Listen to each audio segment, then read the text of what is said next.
I don't know how this story ends. I don't know if I'll ever fully move on. But for now, I'm holding on to the hope that someday, maybe, I'll find peace again. Part 1. The Perfect Life at First Glance. Title: I thought I had the perfect life. Turns out I was living a lie. Hey Reddit, I don't even know how to start this. I'm sitting here with a bottle of cheap whiskey and my phone in my hands, trying to make sense of a life that suddenly feels like a bad dream. I'm not here looking for pity or advice, okay, maybe a little, but I just need to get this out somewhere where someone might understand. I'm 34, married for 6 years to the love of my life, or so I thought.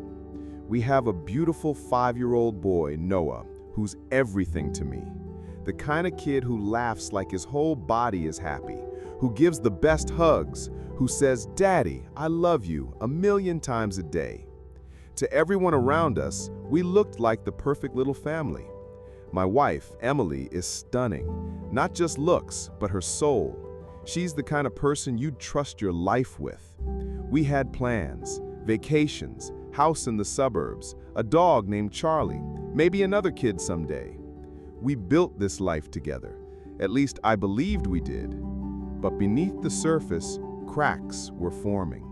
I just didn't see them. I was working long hours to provide, always telling myself it was for them, for Noah, for Emily, for our future. And then the first doubt crept in. Part 2. The First Doubts. Title: The First Cracks in the Perfect Picture. Hey again, Reddit. Thanks for reading and sticking with me through this mess. I never thought I'd be writing something like this. It feels surreal. So, after my last post, I wanted to talk about how everything started to fall apart. How the first little doubts crept in. The moments I wish I could erase, but can't. Emily and I had always been open, or so I thought. But about 6 months ago, things started to change. Nothing huge at first, just small things that didn't add up. She became quieter at home. The way she smiled at me changed. It was more like a polite gesture than the warm, bright smile I was used to. She started staying late at work more often, on days when she said she had no meetings. She was on her phone a lot, but if I asked, she'd say it was just messages from friends or work stuff. I kept telling myself I was imagining things.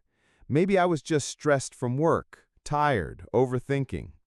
I tried to brush it off. I thought maybe I was being paranoid, or maybe it was just a phase.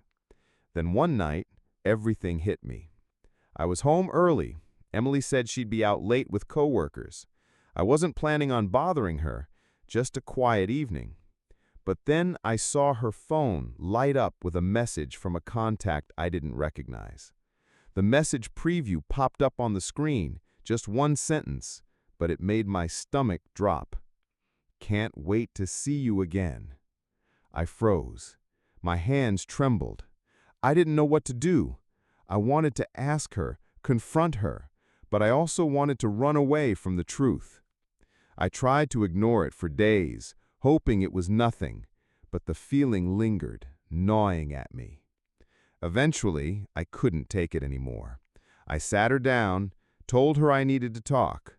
I asked if something was wrong, if she was hiding something. She looked away, silent for what felt like forever. Then she finally admitted she'd been feeling distant from me, that work stress was getting to her, but she denied anything serious. Still, I knew something wasn't right.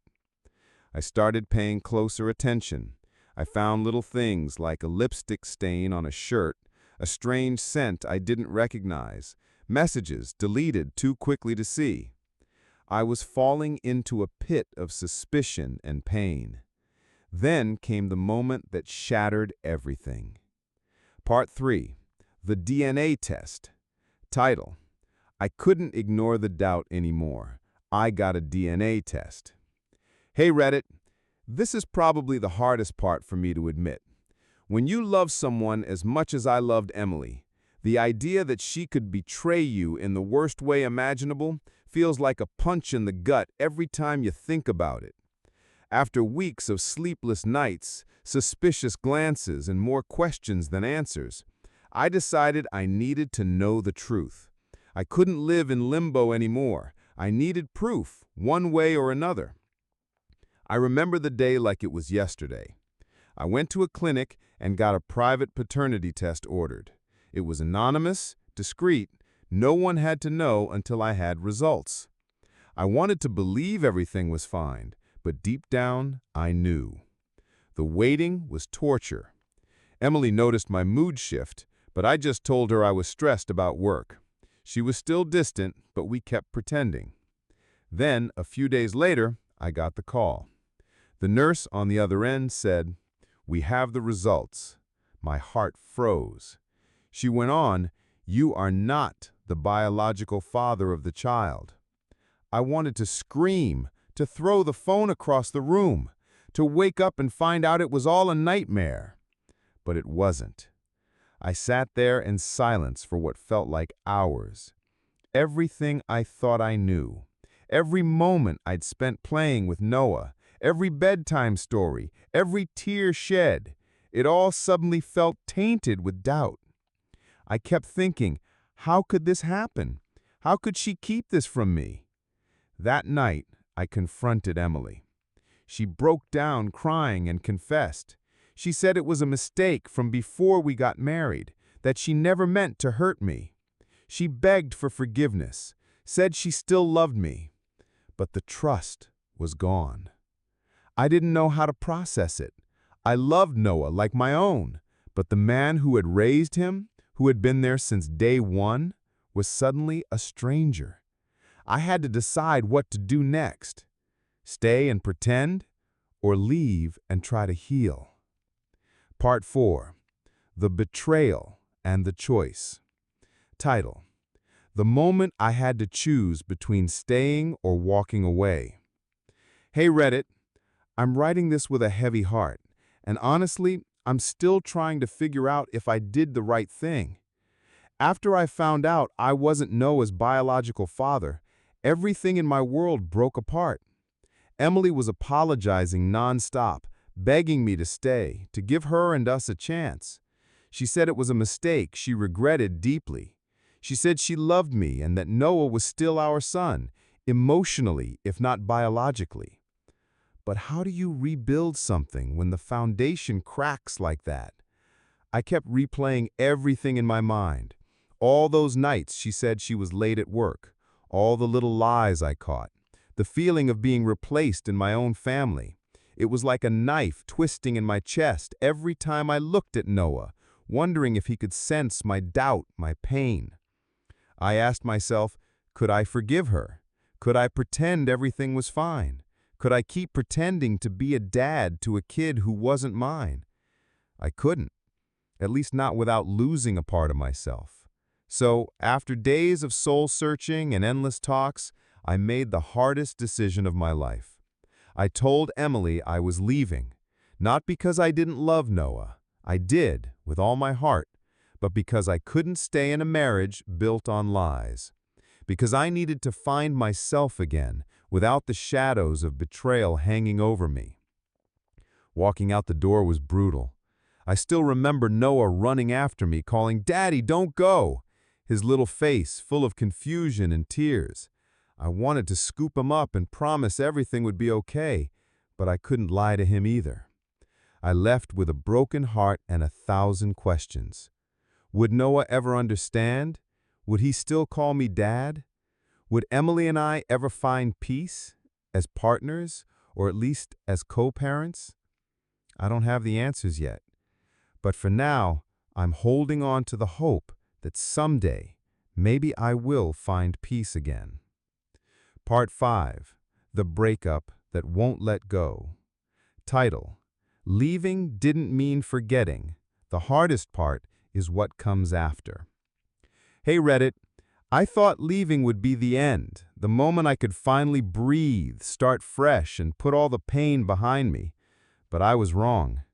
Walking away from Emily and Noah wasn't a clean break. It was the beginning of a new kind of hell. Noah still calls me daddy over the phone, and hearing his voice breaks me and heals me at the same time. He doesn't understand why I'm not there anymore. He's just a kid, innocent and confused. Emily tries to keep things civil, but every interaction is laced with tension and sadness. I still love her in some way, the person I thought I married, but that love is tangled with bitterness and betrayal. The nights are the worst, when the house is silent and the memories flood in, the bedtime stories, the laughter, the dreams we shared. It feels like a knife twisting in my chest every time again. I've been seeing a therapist to try and make sense of it all, to learn how to grieve a family that never really existed the way I thought it did, to forgive Emily, to forgive myself for not seeing the signs earlier. It's slow, painful work, but I'm trying.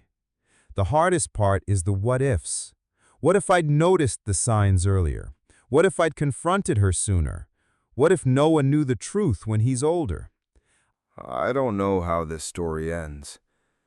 I don't know if I'll ever fully move on. But for now, I'm holding on to the hope that someday, maybe, I'll find peace again.